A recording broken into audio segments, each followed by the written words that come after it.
mensaje a raíz de los temas que hemos platicado y trataremos de darle la mejor respuesta posible, interactuando todos desde el punto de vista interdisciplinario.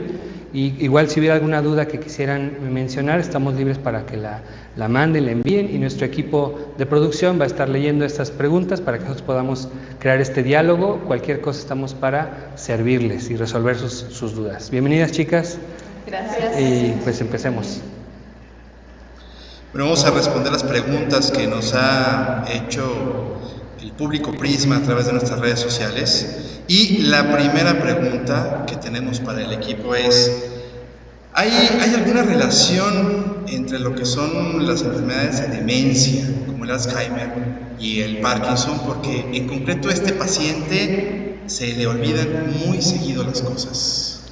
Sí, como vimos en uno de los síntomas no motores, son los trastornos cognitivos. Hace mucho tiempo, hace muchos años, se pensaba que Parkinson era una cosa y Alzheimer era otra. Debo puntualizar que estas enfermedades que son neurodegenerativas se deben al depósito de una proteína no normal o al depósito no normal de una proteína dentro de las neuronas y que producen su degeneración o su muerte. En el caso de Parkinson sabemos que es una proteína que se llama alfa-sinucleína, y en el caso del Alzheimer es una proteína que se llama beta-amiloide. Ese era el concepto antiguo, ¿no? Que Parkinson era una cosa y Alzheimer era otra. Sin embargo, con los años hemos descubierto que los pacientes que tienen Parkinson pueden tener trastornos cognitivos y pueden tener incluso el desarrollo de demencia, que es ya la pérdida de la función cognitiva y la persona es dependiente completamente de otra para sus cuidados. Pero curiosamente el Parkinson también puede haber depósito de proteínas que se observan en el Alzheimer. Entonces parecería que una mezcla de estas proteínas no normales y otra que se llama tau pudiera ser esta mezcla la que manifiesta esas enfermedades. Es un punto muy importante en la investigación. La respuesta corta sería Alzheimer como tal y Parkinson no, pero el Parkinson puede desarrollar demencia, y existe un grupo de trastornos que se llaman enfermedad por cuerpos de Levy. Los cuerpos de Levy son unos depósitos que se ponen en las células y se observan a la hora de tomar una biopsia. Bueno, estas enfermedades por cuerpos de Levy pueden tener síntomas de Parkinson, o sea, problemas del movimiento, y una manifestación cognitiva como demencia en etapas tempranas. Entonces parecería que es una mezcla, no tanto que sea una familia u otra, sino que es un traslape de proteínas no normales y de esa manera los síntomas, ¿no? Entonces sí se puede ver trastornos cognitivos en Parkinson. Su característica es más bien falla visoespacial. Los pacientes tienen pobre coordinación al momento de organizar su espacio. Se puede notar también al momento de que escriben, tienen ese defecto espacial constructivo también, y tienen también dificultad en el procesamiento del pensamiento. Tienen un pensamiento un poquito más lento, aunque pueden llegar a resolver alguna situación, son lentos. Y las funciones que se encargan de atención y resolución de problemas también se ven un poquito afectadas. Pero hay otro grupo de pacientes que pueden tener gran defecto postural y defecto también visoconstructivo, que esas personas se asocian más a deterioro cognitivo conforme pasa el tiempo. Entonces parecería que ese subtipo de pacientes sí desarrollan un tipo de demencia más agresiva, incluso hasta más temprano en las etapas de evolución de la enfermedad. Muy bien. ¿Después de cuánto tiempo pierde su efecto la levodopa? Bueno, si me permite, me da otra vez. Ok, eso es muy variable, y no es que pierda su efecto, la levodopa sigue teniendo efecto. De una manera muy sencilla es las vías que manejan la dopamina en el cerebro, las neuronas dopaminérgicas son las que van muriendo conforme pasa el tiempo. Entonces, cuando estas células van muriendo, la capacidad de metabolizar la levodopa se hace menor, de tal manera que se siente menos su efecto, o bien los pulsos de dosis son muy, muy fuertes, entonces la persona siente demasiada dosis por muy poco tiempo y empieza a tener estas fluctuaciones. No es que pierda su efecto, sino de que se suelta, como quien dice, en bolos o en picos de dosis, y empieza a haber unas fluctuaciones donde hay un on, luego las discinesias, que es el movimiento exagerado, después baja el efecto, pero es porque no se puede mantener una producción o una síntesis constante, un tono dopaminérgico constante.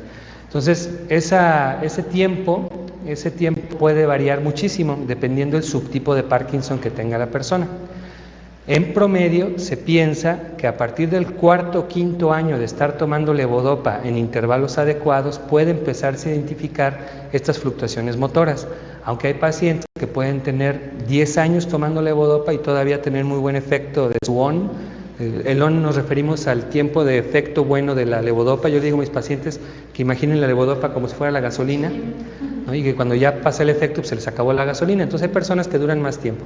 El promedio más o menos es entre el quinto al séptimo año, es cuando se pueden empezar a identificar estas fluctuaciones motoras.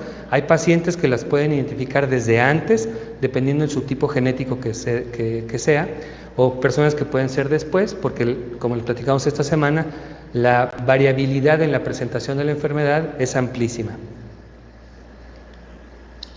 Otra de las preguntas que se hacen por parte de nuestros seguidores Prisma es: ¿cuáles son los ejercicios más convenientes en cuanto a lo que es fuerza, en cuanto a lo que es estiramiento o equilibrio? Entonces esta pregunta sería para el área de fisioterapia Prisma.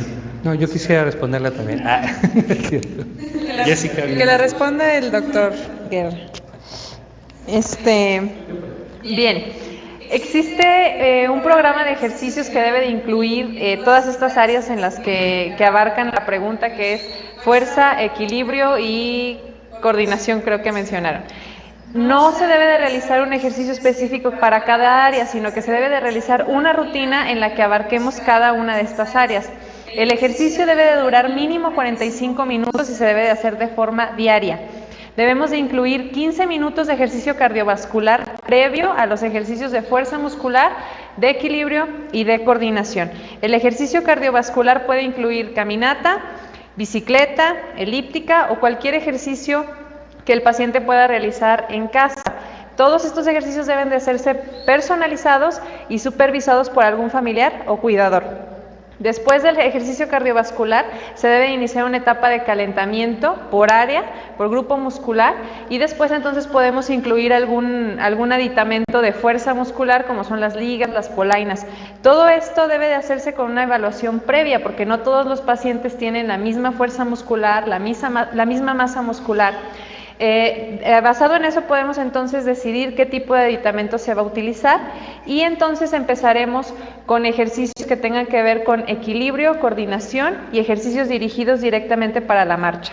Con ejercicios que tienen que ver con equilibrio, utilizamos bases inestables en las que desafiemos a nuestros pacientes a hacer cada vez más actividades nuevas, actividades diferentes, en las que con ellos podamos acelerar el proceso de estabilidad postural. Después ocupamos ejercicios que tienen que ver con la marcha. En ellos se ocupan unos círculos que van pegados en el piso a lo largo de los pasos, que este es un ejercicio que pueden realizar los pacientes incluso desde casa y que les permite entrenar su paso para hacer pasos cada vez más largos y una marcha un poco más rápida.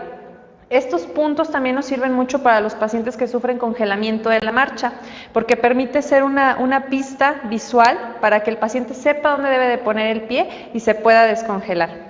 Por último, agregamos ejercicios para la postura. Esa postura encorvada que adoptan nuestros pacientes tiene que ver con unos músculos que llamamos músculos antigravitatorios, que son los músculos que nos permiten mantenernos de pie y derechitos. Y tiene que ver con músculos del abdomen, de la parte posterior de las piernas y algunos de la parte anterior de las piernas. Estos ejercicios tienen que ver con abdominales, ejercicios para espalda baja. Entonces, un circuito de ejercicio para la enfermedad de Parkinson debe de incluir un poquito de cada una de las áreas y no enfocarnos solamente en hacer fuerza o en hacer equilibrio, porque recordemos que los síntomas motores son varios, no es uno solo y no nos podemos enfocar en una sola área porque estaríamos descuidando las demás. La siguiente pregunta es: ¿la afectación del lenguaje es un síntoma de la enfermedad de Parkinson y hay algún tratamiento para esto? ¿Janet? Muchas gracias.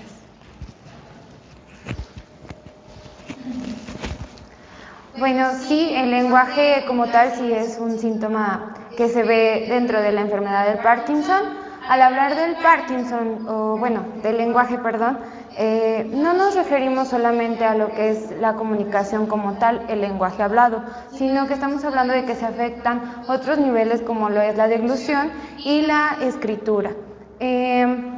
Dentro del tratamiento del lenguaje, lo que se trata de hacer es mantener una comunicación eficaz y efectiva. Dentro de esto, se trata de que los aspectos del habla que no están todavía afectados se trabaje sobre ellos y así poder mantener esta comunicación eficaz. Los primeros, dentro del tratamiento lo que se trata de trabajar es como tal la postura, la relajación, la respiración, lo que es la fonación, la prosodia y la articulación. En los pacientes con Parkinson, uno puede notar que las afecciones que se empiezan a dar son como la monotonía en la voz. Deja de haber diferentes variaciones en el uso de la voz, entonces la voz comienza a ser muy monótona, muy estable. Entonces ahí podemos empezar a checar esos puntos dentro de la enfermedad. Puede haber también lo que son titubeos, así como también el ritmo del habla se ve afectado. Puede ser o muy rápido o muy lento. De igual forma, la articulación como tal, los músculos que se emplean para el lenguaje se empiezan a ver afectados, entonces se trata de trabajar también lo que son los músculos específicos que pueden tener relación a las características de afectación que tiene el paciente. Todos los pacientes son diferentes, no todos son iguales, cada quien tiene diferentes afectaciones, entonces hay que estar evaluando lo que es la persona como tal, qué tanta afectación tiene y qué tanto le afecta a nivel social, como lo es en su familia, como es en su entorno laboral o en el entorno social. Incluso, por ejemplo, al ir a la tienda, se pueden tener ahí afectaciones al momento de intercambiar comunicación con otras personas. Entonces, es algo que a lo mejor no puedes verse como tal, muy sin importancia, pero el lenguaje es lo más importante en la vida, ¿no? Sin él, ahora sí, ¿cómo nos comunicaríamos con el otro? Entonces, sí, como tal, el tratamiento se especifica dependiendo de cada paciente y, pues, creo que sería todo. Gracias. Vamos con otra pregunta generada por las personas que siguen las redes sociales de Prisma. Lo recordamos que lo puede hacer a través de caa.prisma en Facebook, en Instagram y también a través de YouTube, Twitter y nuestra página www.neuroprisma.com. Nos hacen otra pregunta y nos dicen: ¿la dieta cetogénica sirve para mejorar la enfermedad de Parkinson? Está dirigida al área de nutrición del equipo Prisma.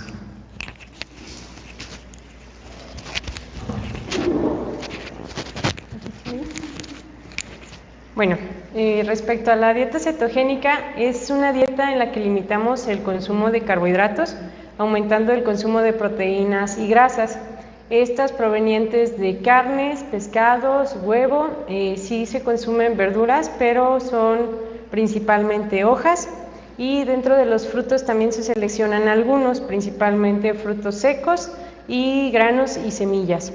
Este tipo de dieta sí presenta una mejoría en los síntomas de Parkinson, tanto motores como no motores.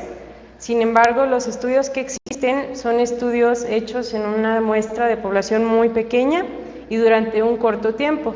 Demuestran tener un efecto benéfico, pero por lo mismo también, como es una dieta difícil de seguir, muestran mucho abandono de los pacientes a este tipo de tratamiento. Igualmente, cada que se prescribe un plan alimenticio para algún paciente, siempre tenemos que hacer algo individualizado, tomar en cuenta el caso particular de cada persona, tenemos que ver también sus preferencias. No podemos limitarnos a decir, tiene que comer esto sin contemplar los demás aspectos, porque esto nos va a generar un mal apego, que a la larga pues, nos podría entorpecer la misma enfermedad.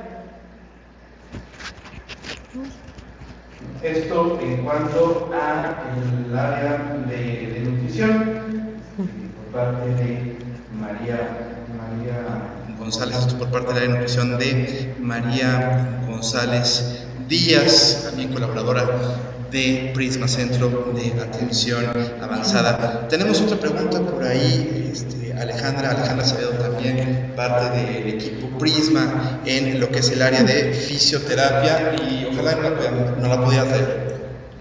Sí, Ceci Roma nos pregunta, ¿qué efectos secundarios se han observado en cuanto a lo psicológico en pacientes con Parkinson? Efectos secundarios. Bueno, empezaré yo y les paso a los expertos. Puede haber efectos adversos por el tratamiento, los medicamentos. Algunos medicamentos pueden condicionar ciertas alteraciones conductuales, particularmente los agonistas dopaminérgicos. No es siempre ni en todos los pacientes, pero pueden producir una cosa que se llama trastorno del control de impulsos, donde los pacientes pueden aumentar su tendencia a apostar, a los celos, a tener atracones de comida, a ser muy obsesivos en el orden. Pueden tener también ideas como de que los están persiguiendo, que hay mucho daño, y ese tipo de trastornos, por lo regular, al retirar el agonista de dopa, mejoran. Puede verse también en pacientes que utilizan dopamina, levodopa, carbidopa normal, o sea, la habitual, pero no es lo común, es mucho más frecuente en los pacientes que utilizan agonistas de dopa. Algunos de los otros medicamentos pueden también dar otros síntomas psicológicos y neurológicos. Entonces, efectos adversos puede ser por los medicamentos. Puede haber también una experiencia no muy buena por saberse enfermo de algo crónico, eso lo dejaré platicar a los expertos. Y como parte de la enfermedad de Parkinson, o sea, por la propia enfermedad de Parkinson, tenemos depresión, ansiedad, apatía como parte de la enfermedad. Entonces, los trastornos psicológicos o psiquiátricos o neuropsiquiátricos son muy complejos y hay que evaluar muy bien si se deben a la falta de dopa, a la que sobra dopa, a que no está bien medicada la persona, a que está sobremedicada, a que si tiene otros medicamentos ahí estorbando. Eso nos pasa mucho en el adulto mayor, que si estamos utilizando, a veces se nos olvida y dejamos algún medicamento, se nos olvida preguntar qué otros medicamentos estaba tomando. Hemos tenido aquí en Prisma pacientes que toman muchos medicamentos y empezamos a limpiar. Entonces, todos esos pueden dar efectos adversos psicológicos. Entonces, desde el punto de vista neurológico, les diría, pues los medicamentos, ya sea la mala dosis, sobredosis o mala combinación de medicamentos, nos puede dar muchos síntomas conductuales y psicológicos. No sé si mis colegas quieran ahondar en eso.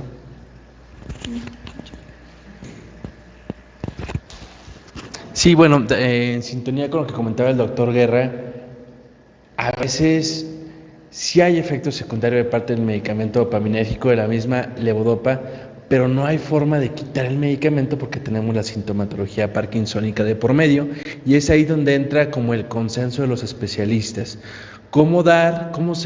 Poder seguir dando un tratamiento dopaminérgico para mejorar la parte motora, la parte de rigidez, la parte de motivación, pero que a la vez nuestro paciente pueda tener un trastorno de control de impulsos, un episodio maníaco, y ahí es donde es necesario en ocasiones combinar con un medicamento que calme la situación, que modifique conductualmente a la persona, y estar vigilando continuamente las dosis de estos nuevos medicamentos para ver si en un futuro podemos retirarlo. El tratamiento siempre va a ser dinámico, siempre tenemos que estar evaluando con todos los especialistas, o inclusive cuando sea el informe de parte del área de fisioterapia o de psicología, de si retiramos en ese momento el medicamento o bajamos la dosis.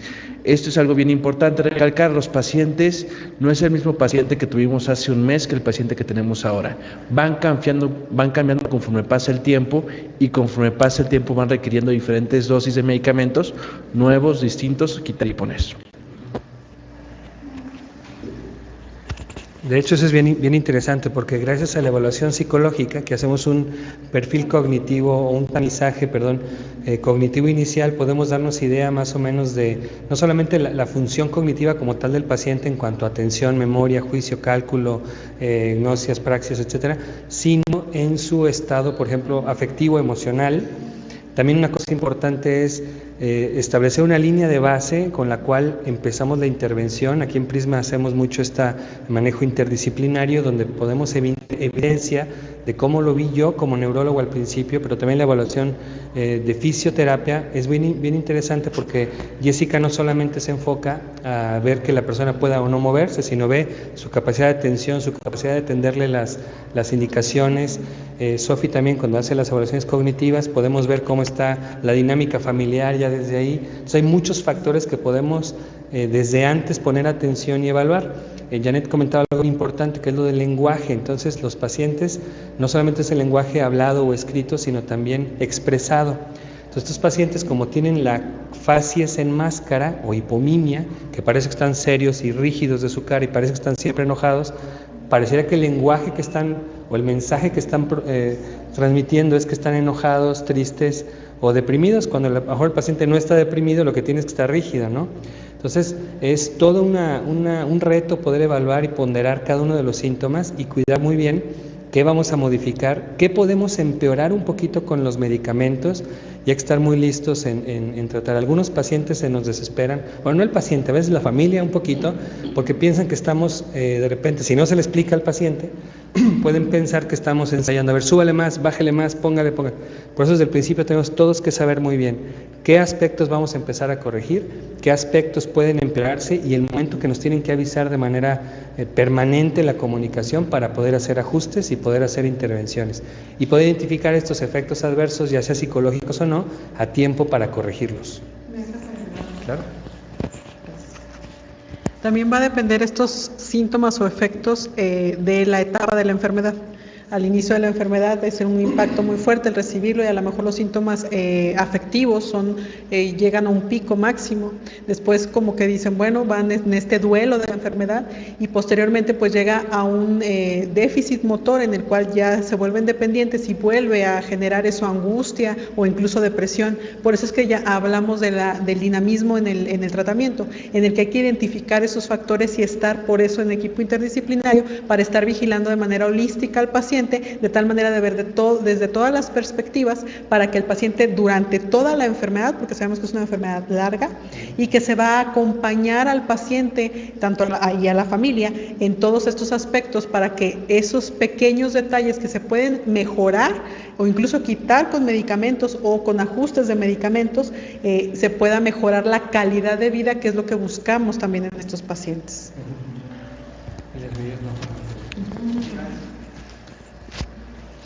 Yo también agregaría que aquí es muy importante la familia y el cómo la vamos capacitando a lo largo del tratamiento, porque ellos son parte fundamental de que nos digan cómo va evolucionando el paciente, qué observan de síntomas motores, no motores, y a partir de ahí la familia sabe que no, como dices, no es un juego de atínale a ver a qué nivel llega, sino que es un proceso, y la familia ya sabe con anticipación que eso va a pasar y que eso va a estar a lo largo de la enfermedad. Sin embargo, es muy importante ahora sí que adiestrarlos en la enfermedad desde qué es, síntomas y lo que puede ir padeciendo a lo largo del camino.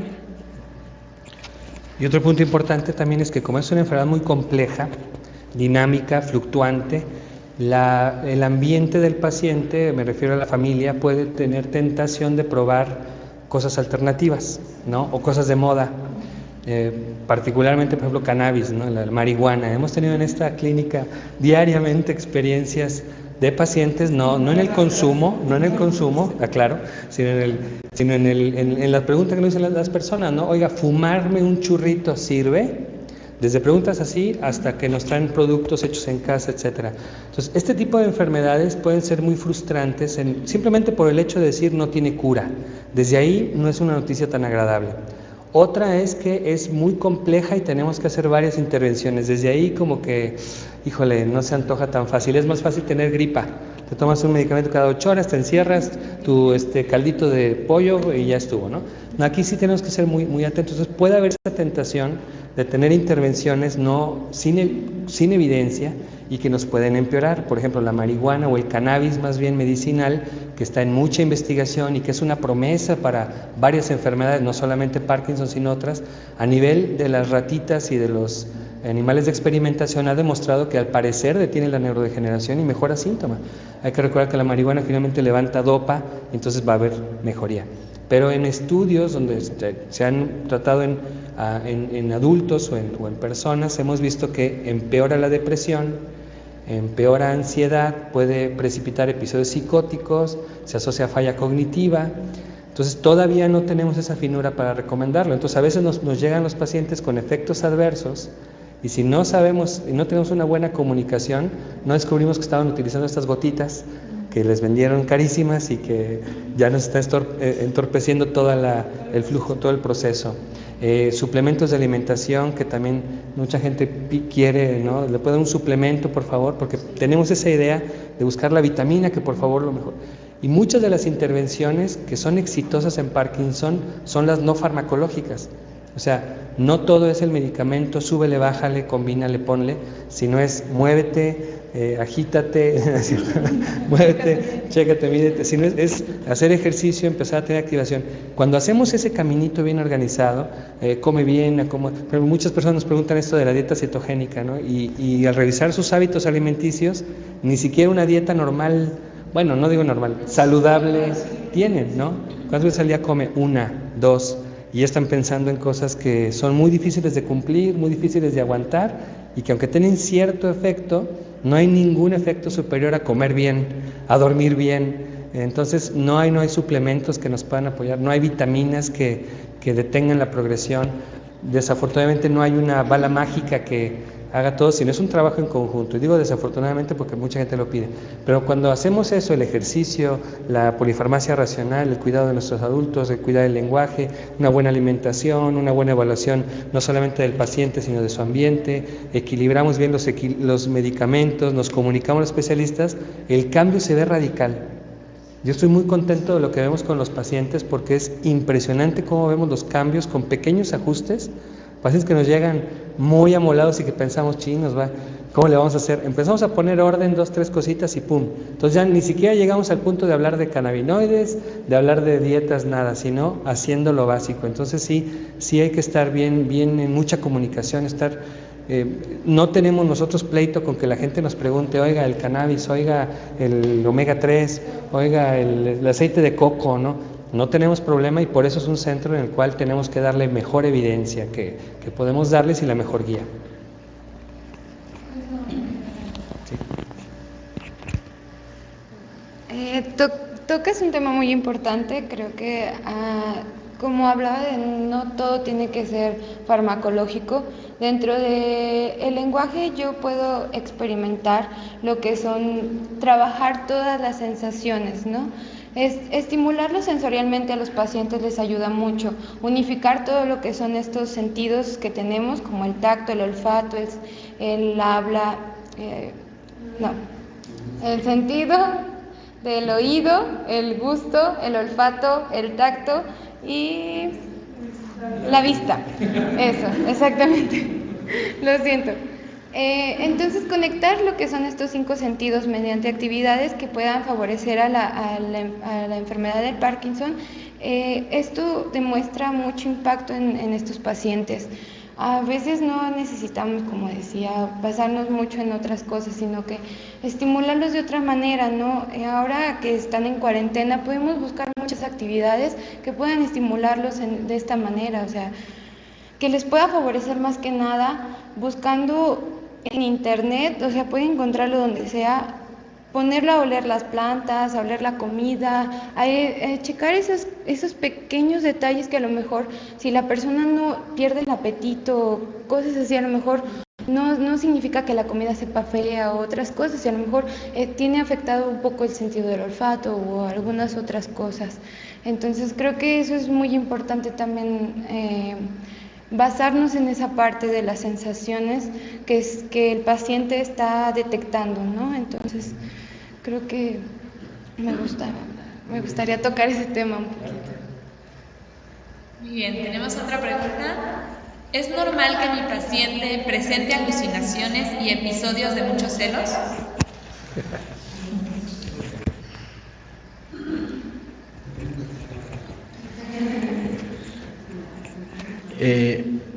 Bueno, el concepto de normalidad es interesante, pero puede haber alucinaciones y episodios celotípicos dentro de la misma enfermedad de Parkinson, como parte de la enfermedad o de este complejo de enfermedad de cuerpos de Levy, que es algo más neurológico y un poco psiquiátrico, pero también puede haber alucinaciones y celotipia secundaria al consumo de los medicamentos, ¿sí? Entonces es bien importante el mensaje de que no es normal, hay formas de tratarlos, pero tenemos que evaluar a qué se está debiendo la presencia de estas alucinaciones y de estas ideas celotípicas, si requiere agregar medicamentos o si requiere retirar o bajar la dosis de cierto medicamento que le esté causando esta sintomatología.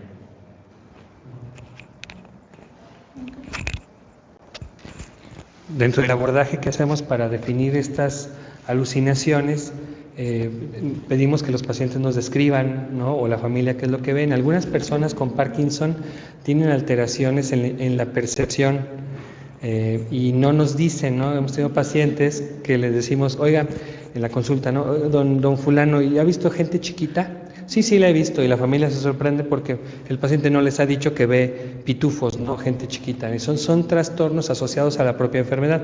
No todos los pacientes lo presentan, no todos lo tienen, y existen varias alteraciones que no son solamente las alucinaciones de ver personas, pueden ser sombras que interpretan como animales o como una persona en la ventana, por ejemplo, o puede llegar a ser unas alucinaciones bien estructuradas, incluso que la persona tenga interacción con las mismas. Y entonces ya son, dependiendo, el tipo de manifestación va a ser la sospecha de cuál es la causa y buscar la intervención que hagamos. Bien, aquí también dentro de esto sería una manifestación de la enfermedad, pero hay que tener una parte muy importante que es un tipo de alucinación que se presenta de manera muy súbita, que perdemos esa normalidad en la que ya está el paciente, que dice, no doctor, está muy bien controlado, todo estaba muy bien, pero de repente empezó a alucinar de la nada. Él antes veía gente chiquita, pero ahora ve gente grande, ve luces y se la pasa diciendo que ve a mi papá y a todos los fallecidos. Esto se llama delirium, y ahí en eso sí tenemos que ser muy acuciosos, porque en esto puede ser una causa orgánica, una infección urinaria, una neumonía, que haya tenido alguna fractura o algún golpe que no nos hayamos fijado, no nos haya dicho el paciente, y esto es algo que se debe de detectar y arreglar lo antes posible, porque entonces sí tenemos aumento de comorbilidades, o más bien si tiene el paciente comorbilidades, otras enfermedades se pueden descompensar y esto puede hacer que el paciente sea tan grave como para llevarlo al hospital o incluso la muerte, que tenga otras enfermedades o otras asociaciones. Otra cosa también es que pueda ser efecto secundario de los medicamentos o que el paciente se haya tomado doble dosis de los medicamentos. Entonces también esto puede ser tanto asociado a la enfermedad como asociado a los fármacos, pero quiero especificar el concepto de delirium, en el cual siempre que ustedes lo crean, no crean que es como el delirium tremens, que tú dices, es que él no es alcohólico. No, este es un capítulo aparte en el que tenemos que estar en estos pacientes específicamente buscando lo de, ya me dijo la doctora que cuando se descompensa de esta manera tengo que buscarle y tengo que avisarle, porque nuevamente la comunicación aquí es muy importante para que el paciente no caiga de su funcionalidad y no se quede en la funcionalidad más baja, que eso es un riesgo muy importante. Quizás la palabra, el término antiguo de delirium era el estado confusional agudo, y la población lo puede entender más fácil así. Es un estado confusional que no había, que es agudo y que, como bien dice Karina, es un trastorno que por lo regular reversible, y debido a una infección o un trastorno de los electrolitos, alguna situación metabólica, y que se tiene que identificar y que en nada es normal. Una característica del delirium, para que la gente se dé cuenta, del estado confusional agudo, es que fluctúa. Entonces, por ejemplo, de día, donde hay buen estímulo visual, la persona parece ser que está bastante bien, entonces quizás al familiar que le toca cuidarlo en la mañana dice, yo lo voy a todo dar, y ya tiene una cosa que se llama el fenómeno de la puesta de sol, que es cuando el sol se está poniendo, se está ocultando, es cuando se les van las cabras al monte, ¿verdad? Entonces empiezan con esas alucinaciones o ideas, si fuera un delirium que nosotros llamamos hiperactivo. Hay otros pacientes que se apagan y eso se llaman hipoactivos, pero son cambios de conducta. Muy buena observación, porque esos son reversibles y si es una causa, por ejemplo, una infección grave, potencialmente mortales, ¿no? Entonces sí hay que poder diferenciar esos puntos, sí es cierto. Otra de las Otra de las preguntas que le hacen al equipo Prisma a través de las redes sociales, recuerde usted a través de CAA.prisma, en Facebook, en Twitter, en Instagram y también en nuestra página de internet en neuroprisma.com, tiene que ver con la depresión y con la ansiedad. Pregunta el auditorio, ¿qué podemos hacer para mejorar la depresión y la ansiedad en la enfermedad de Parkinson? Intervenciones no farmacológicas. Primero, pues tenemos que estar en una constante comunicación entre psiquiatría y psicología. Lo que queremos primero es saber cómo se generó esta particularidad o este síntoma, y ahorita Chepe nos va a hablar un poquito más a fondo porque el doctor José Luis, la costumbre. Es un trabajo en conjunto que hacemos. A lo mejor él va a ver lo farmacológico, va a estabilizarlo a nivel neurológico, y yo voy a darle estrategias a la familia y al paciente. Por ejemplo, en ansiedad se trabajan con técnicas de relajación, también identificamos ideas irracionales y cómo irlas debatiendo, algo muy conductual, muy específico, que les pueda servir en el momento al paciente y a la familia, para que no sea más grave o no se exacerbe estos síntomas. Creo que esos son lo no farmacológico, y paso a lo farmacológico. Sí. ¿Qué podemos hacer? Primero, estar muy alertas respecto a nuestro familiar. Hay formas de prevenir la depresión, como suena como un mensaje muy clásico, muy sencillo, como una receta de cocina, pero es sumamente complejo, que es dormir bien, comer bien y hacer ejercicio. Eso es lo mejor para prevenir tanto ansiedad como depresión en cualquier persona, pero más en pacientes con Parkinson. Y eso es algo muy complejo, porque si el paciente está rígido, si no se puede mover, uno no sabe, que ahorita la fisioterapeuta experta nos dirá mejor cómo empezar el ejercicio. Entonces, por eso cuando se llega aquí a Prisma se hace una evaluación completa y tiene que pasar por estas áreas para intentar hacer un proceso de activación física y mental que favorezca la prevención tanto de depresión como de ansiedad. Si desgraciadamente ya se estableció un síndrome depresivo, ahí sí está dentro de nuestra evaluación abordar situaciones psicosociales, ¿sí? En el sentido de si hay algún problema en la familia, si hay un problema con los hijos, si hay un problema con la pareja, si hay un problema de conciencia de enfermedad, un problema de duelo por la enfermedad, por ejemplo, ¿sí? O si es algo meramente neurobiológico asociado a la neurodegeneración que se ve en la enfermedad de Parkinson. Una vez realizada esta evaluación, vamos a activar las distintas áreas de Prisma para atacar directamente con intervenciones tanto psicosociales como, si es necesario, intervenciones farmacológicas. Pero sí, lo mejor pues es prevenir.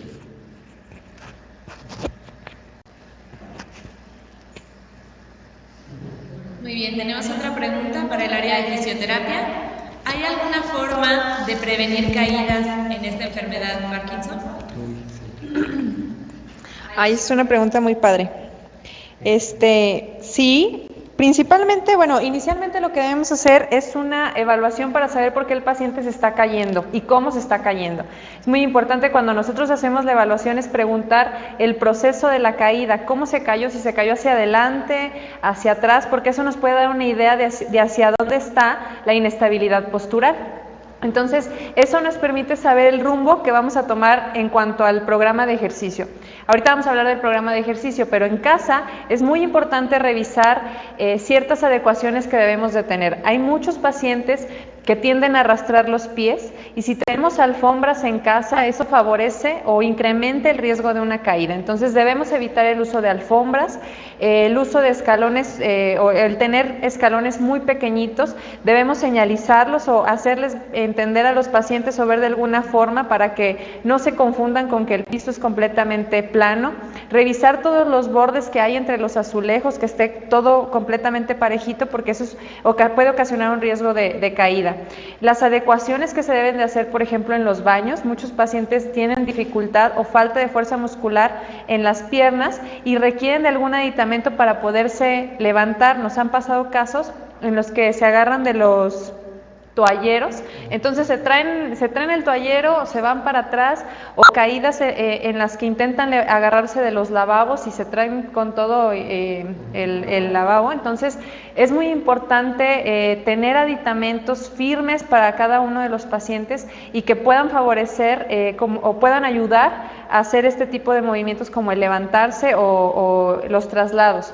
En cuanto al uso de los aditamentos que ellos tienen, en Parkinson pasa una cosa chistosa porque empiezan a utilizar un bastón o un andador y ellos o la familia cree que van a servir como apoyo, como cuando uno pone una muleta para una fractura o un posoperatorio.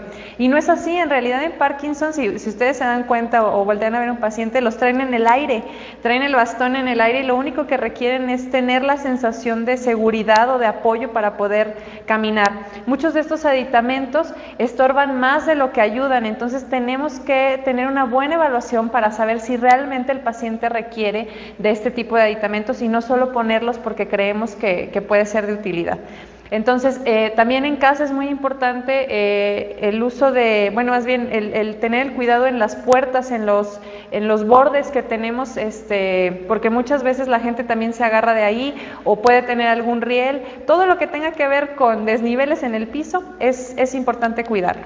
Y hablando de ejercicio específicamente, en este tipo de pacientes es importante incrementar el equilibrio y la estabilidad postural. No es lo mismo, son cosas diferentes. El equilibrio sí tiene que ver con que un paciente pueda levantar un pie o quedarse fijo en un pie, pero la estabilidad postural tiene que ver con la fuerza que tiene el cuerpo para quedarse quietos. Una de las caídas más frecuentes es que el paciente está de pie y pasa el nieto corriendo y los desestabiliza y puede provocar una caída. Entonces es muy importante fortalecer todos los músculos del abdomen y de la espalda, como lo comentábamos hace ratito, y hacer una combinación con ejercicios de coordinación y de equilibrio.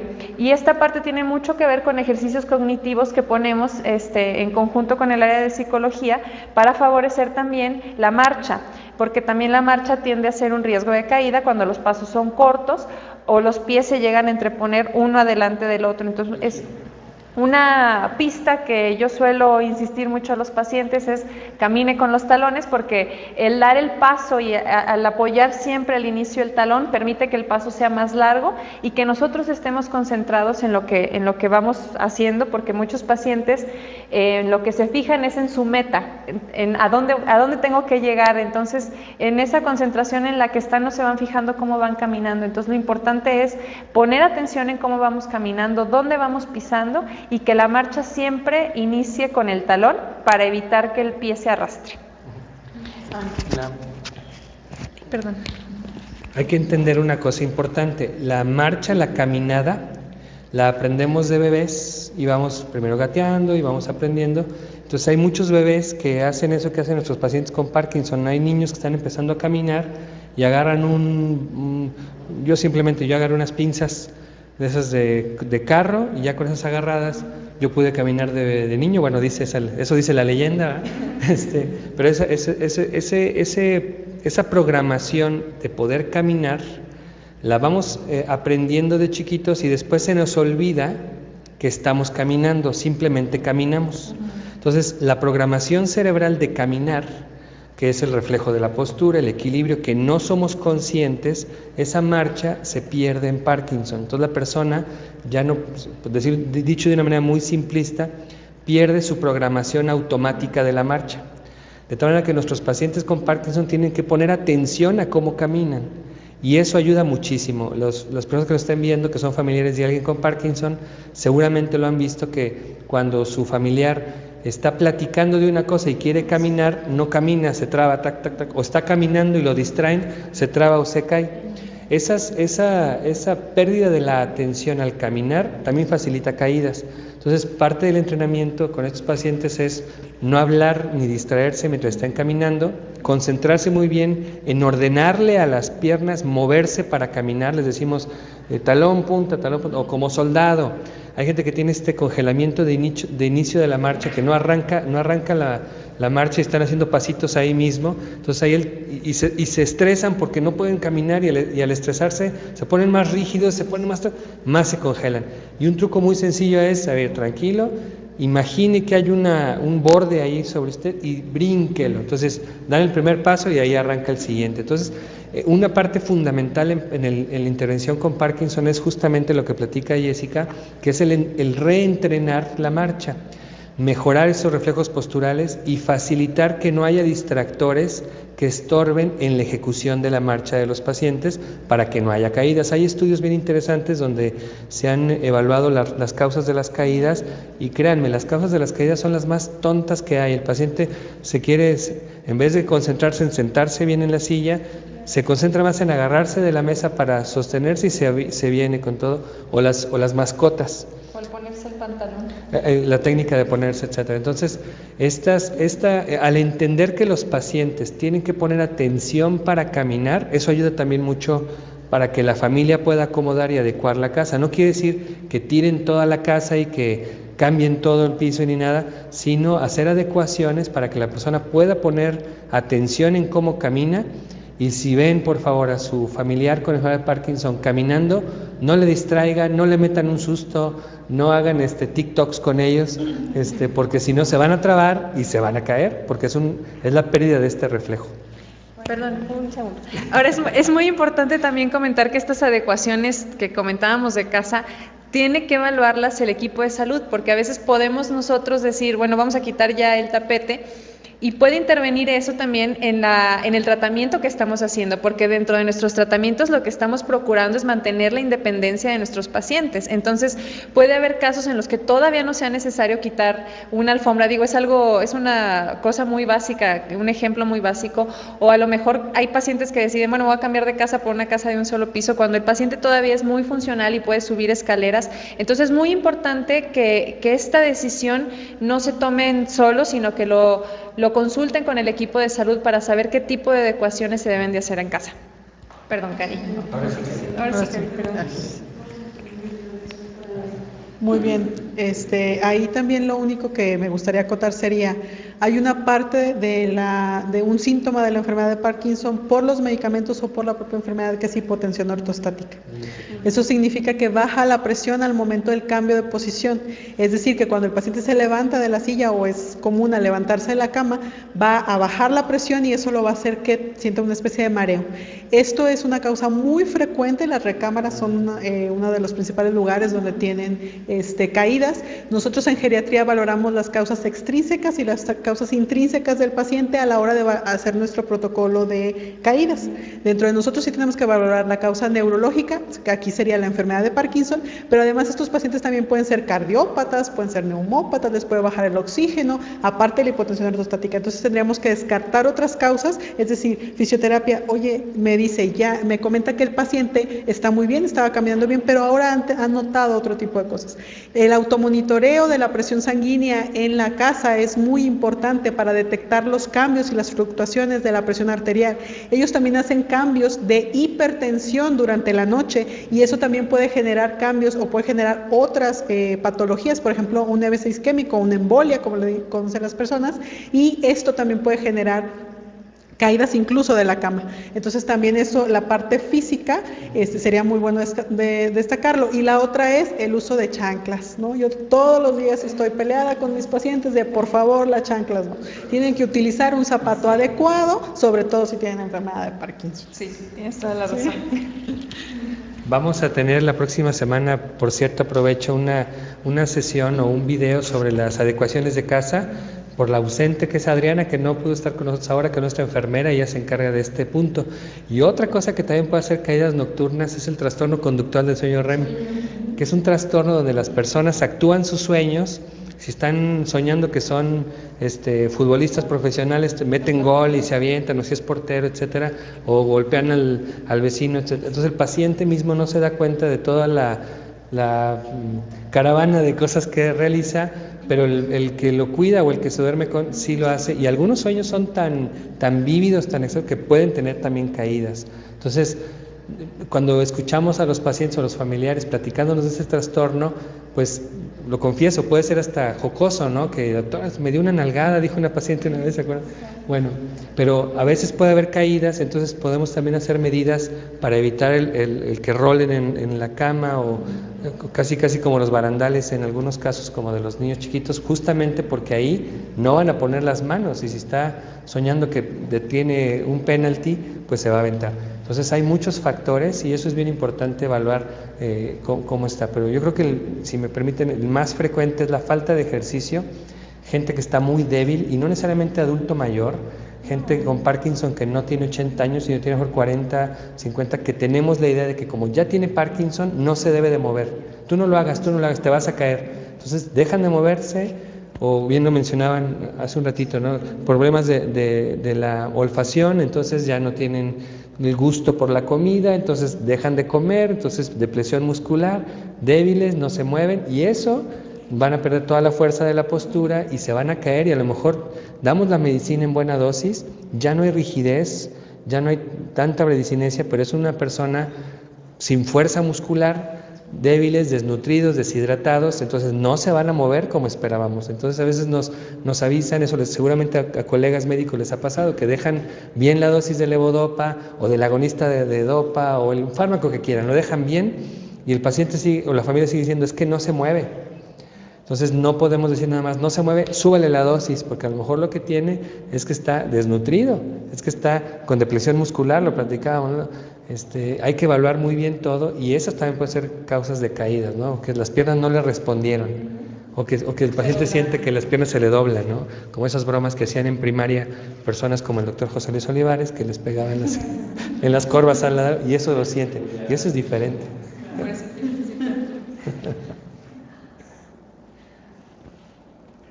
Vamos con más preguntas. Tenemos bastantes preguntas que han llegado a las redes sociales de Prisma, a través del WhatsApp, a través del inbox, a través de lo que es Instagram. Y tenemos una que ha sido recurrente porque, bueno, hay quien la ve con alegría y hay quien la ve con terror, con temor. El tema del alcohol, porque tiene sus repercusiones en el ámbito del Parkinson, y hemos recibido tanto la pregunta en positivo como el miedo por parte del cuidador del familiar a la ingesta de alcohol en esta enfermedad. Preguntan, en lo general, ¿el alcohol puede empeorar la enfermedad? ¿Cuáles son las interacciones de las bebidas alcohólicas en la enfermedad de Parkinson? Ay, Julio, muy buena pregunta. Hay algunos estudios, cuando hablamos de los factores de riesgo ambientales, hay algunos estudios epidemiológicos que pueden sugerir que incluso el consumo de cierto tipo de alcohol pudiera prevenir la aparición de la enfermedad. Pero hay otros que hablan de que la gente que toma alcohol, el alcohólico o la persona que toma de manera regular, empeora realmente la progresión de la enfermedad. Entonces algunos estudios opinan que la cerveza a lo mejor pudiera tener un factor ahí protector, pero otros no lo reproducen. O sea, es muy difícil saber si es protector. De entrada y por lógica, es el alcohol procesado como tal, pues es un tóxico, es una sustancia que produce daño celular a cualquier nivel. Las personas que toman alcohol tienen un daño tóxico por estos radicales hidroxilo, o sea, el producto, del alcohol es tóxico en las neuronas, entonces en cualquier célula. Puede haber daño en el corazón por alcoholismo, puede haber daño en el intestino, no se diga el hígado, no se diga otras partes, y evidentemente el cerebro sufre por el alcohol.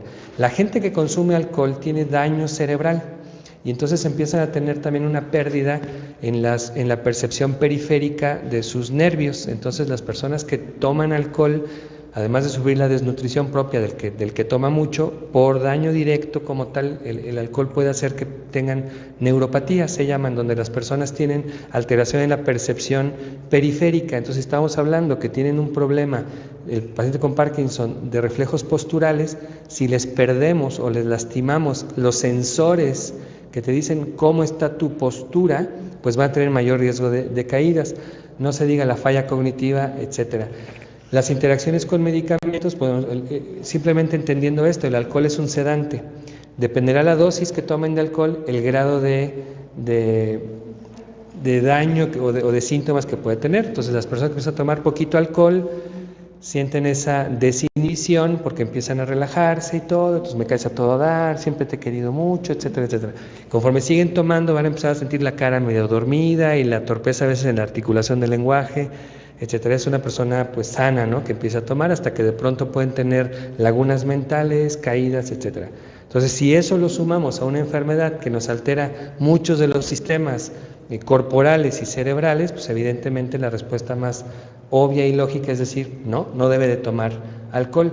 Sí debo decir esos hallazgos que les platicaba al principio, pero no han sido suficientes para decir, ¿saben qué? Deben tomar cerveza porque con eso no le va a dar Parkinson. Eso es un absurdo y es una recomendación bastante torpe de cualquier profesional de la salud.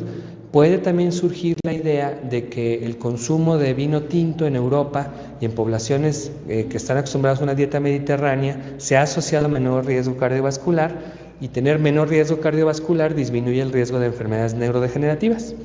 Ergo, o entonces, si toman vino, pues entonces no va a dar Parkinson, y no es así la relación. De hecho, ese hallazgo del beneficio del vino pues se ve en esas poblaciones, no se ha podido reproducir en otras áreas. Entonces sería justificar un consumo de una sustancia que es tóxica, que es adictiva, que es muy peligrosa porque es socialmente aceptada. Entonces muchas veces el alcohólico piensa que no es alcohólico porque no está fuera de una iglesia, todo como el borrachito clásico de la iglesia, cuando son personas que ya están teniendo consumos y conductas de consumo de abuso. Entonces yo lo que recomiendo con mis pacientes, o lo que hacemos todos, es no alcohol. Hay pacientes, sin embargo, que nos ven con cara del gato con botas de Shrek, porque están acostumbrados a tomar un digestivo, una copita, etcétera. Yo creo que apoyar ese tipo de conductas es justamente fortalecer la permisión social que hay hacia el consumo de esta sustancia, y siempre y cuando sea con moderación, sea con cosas, pues decimos, órale.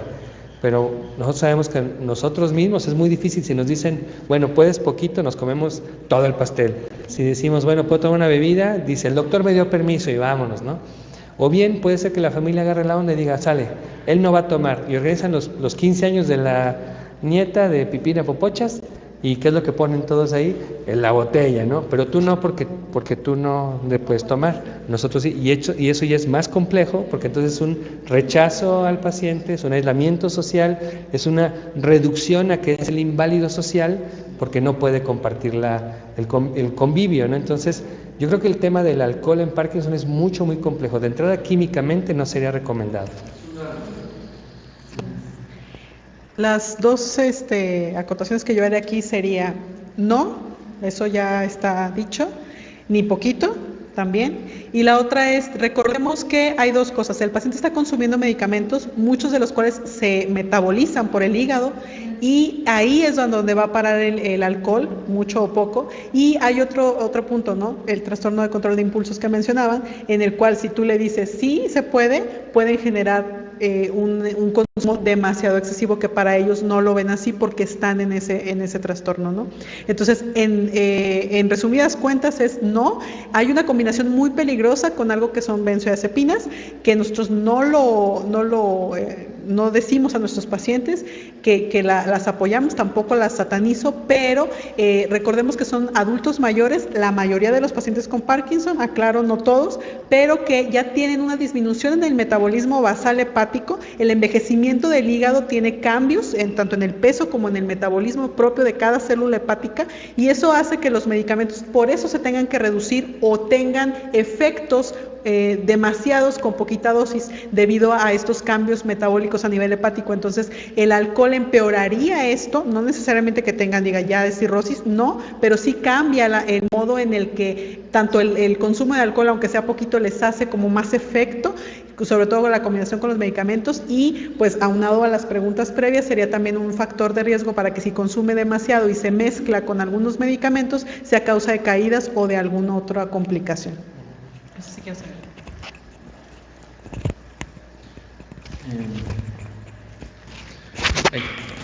Sí, es un gran reto cuando el paciente, la persona con Parkinson consume alcohol. Hay que recomendar un cambio en los hábitos, no nada más del paciente, sino de toda la familia.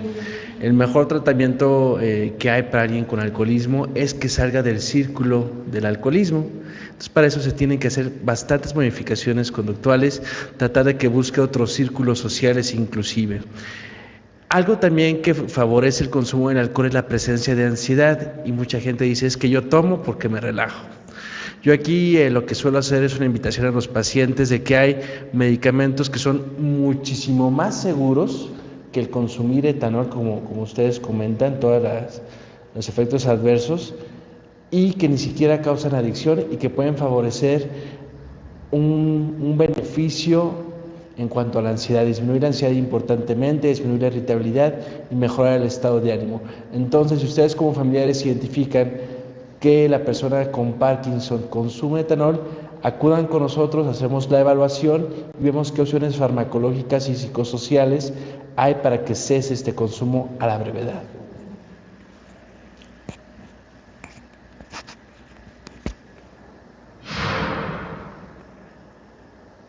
Muy bien, otra de las preguntas es, ¿el exceso de salivación es un síntoma? Dentro de los síntomas no motores, esa es muy buena pregunta, dentro de los síntomas no motores está justamente la salivación, pero estrictamente hablando no es un síntoma no motor, sino que porque tienen el defecto motor de la deglución, o sea, no pueden deglutir tan ágil como las demás personas, entonces tienen ese acúmulo de la saliva y entonces se les puede escurrir, ¿no?, la saliva. Entonces, sí, eso, medio en broma, los nerds de los trastornos del movimiento, cuando tenemos reuniones decimos, ¿es un síntoma motor o no motor? Jajaja. Pero es que es un síntoma de la enfermedad y que puede mejorar con técnicas de mejora deglutatoria, que no necesariamente es, o sea, además del medicamento que mejora la rigidez y mejora la lentitud, hay que evaluar la deglución de una manera muy puntual y que pueda haber estrategias para mejorarla. La estrategia más sencilla, una vez optimizado el tratamiento médico, ya teniendo una evaluación por fisio, una evaluación por terapia del lenguaje y la licenciatura en comunicación humana, que evalúan también la deglución, es un truco muy útil que puede ser es el masticar el chicle. Todos los pacientes, así como pasa con la marcha, que su marcha automática se altera hasta hacerla consciente, entonces hacemos ese truco de que esté masticando chicle, porque eso entrena a estar deglutiendo de manera más consciente que cuando no está teniendo chicle. Todos nosotros todos los días hablamos, etcétera, y deglutimos saliva sin darnos cuenta, ¿no? Pasamos saliva. Entonces, esto es lo que se les dificulta a nuestros pacientes y pueden tener este problema. Ya cuando tenemos que estos trucos, ya a pesar de una buena evaluación de deglución, el chicle famoso no funciona, o simplemente el paciente que no le gusta masticar chicle, tenemos la intervención de poder aplicar de manera local en las glándulas salivales neurotoxina botulínica. Hay varios tipos de toxinas botulínicas, no son intercambiables una con otra.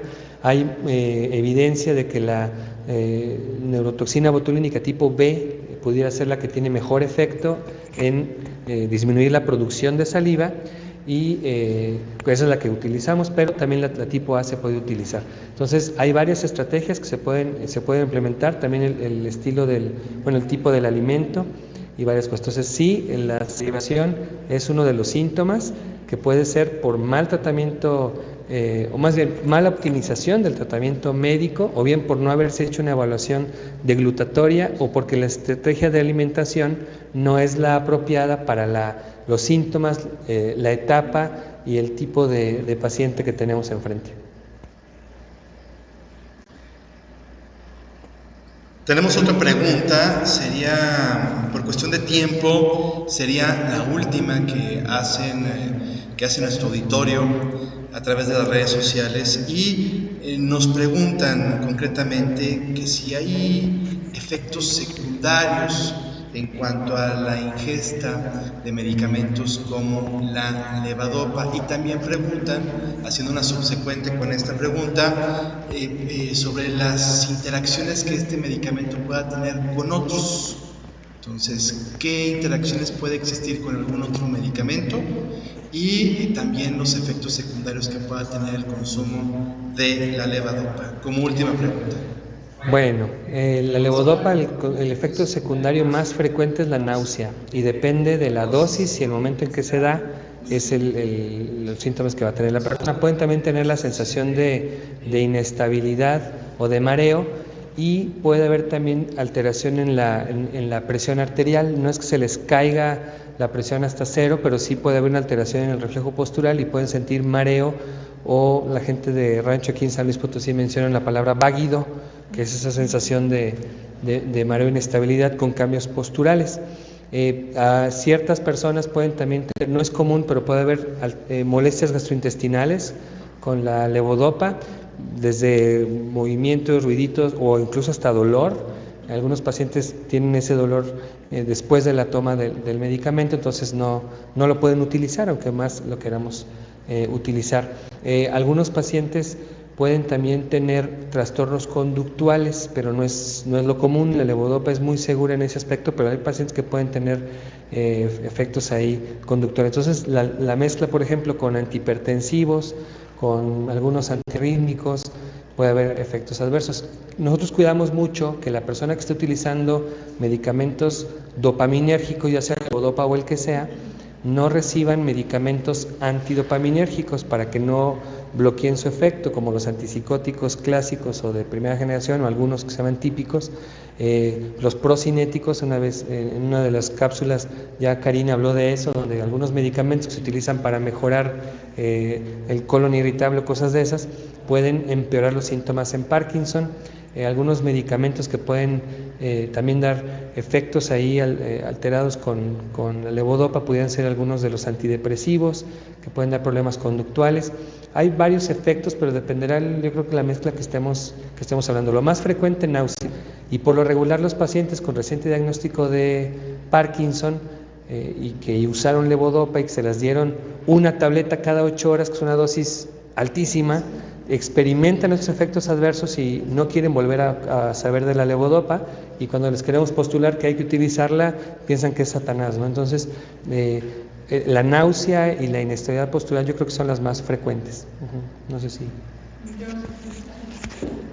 Nada más recalcar lo que habíamos comentado cuando hablamos de tratamiento farmacológico, el decir levodopa tiene estos efectos, pero sobre todo el volver a insistir en la medicación consciente o en la polifarmacia incluso racional. Hablábamos que probablemente van a tener muchos medicamentos, los horarios de levodopa son muy específicos, las interacciones con los medicamentos de levodopa son muy específicos, pero también que eviten los medicamentos que puedan exacerbar los síntomas, porque si no nosotros, si no tenemos una buena comunicación con nuestro médico, podemos decir, es que no me está haciendo efecto la levodopa y tiendo a aumentar sin necesidad la dosis de levodopa, y sin embargo lo que está pasando es que yo estoy tomando sinaricina porque me dijeron que era buena, o estoy tomando metoclopramida porque me sentí mal del estómago, y esos medicamentos exacerban los síntomas parkinsónicos o nos dan un parkinsonismo farmacológico que a lo mejor puede estar exacerbando los síntomas. Entonces aquí sería sí, levodopa ya sabemos que es la reina en esta enfermedad, pero también el decir hay medicamentos que hay que evitarlos y siempre tener la comunicación con el médico para hablar entre el equipo y ver qué es lo mejor para ese paciente. Otro efecto adverso de la levodopa es que cuando toman más dosis tienen discinesias, que es un movimiento como de baile, como de movimiento descoordinado, tipo coreico, en el que la persona tiene estos movimientos, pero muchos pacientes prefieren estar discinéticos a estar rígidos. Entonces pueden ver ustedes en el súper pacientes que están con movimiento de este tipo, pero porque está pasado de dosis. No es en sí un efecto secundario como tal, pero sí es un efecto provocado por el medicamento cuando está un poquito pasado de dosis, y es un indicador que hay que ajustar dosis un poquito más bajita. No sé, ¿qué otra cosa? No solo el tener cuidado con la programación de la alimentación y los medicamentos, porque también si tenemos alguna interacción fármaco-nutriente, en este caso la levodopa con la proteína, quizá pueda el paciente o el familiar expresar que no le está funcionando la levodopa, entonces se decida subir cuando realmente lo que está pasando es que no se está absorbiendo por la interacción con la proteína.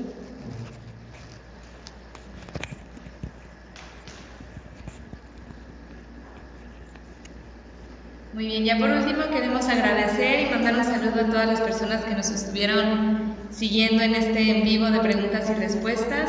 Un saludo a Dani Aguirre, a Carmen María, a María Saucedo, a Fride Neumann, a Basilisa García, a Eduardo García, a Ceci Romo, a Angie, a Daniela Mendoza y a Olga Lisset Benavente.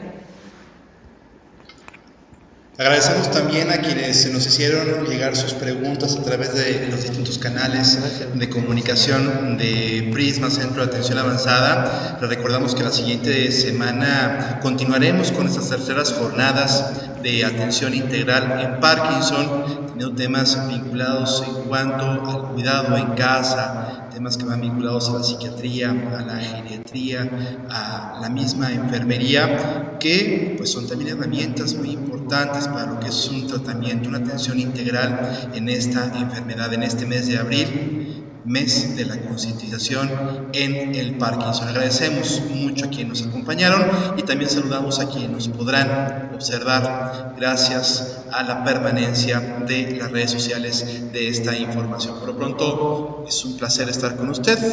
Disfrute su noche de viernes. Muy buenas noches.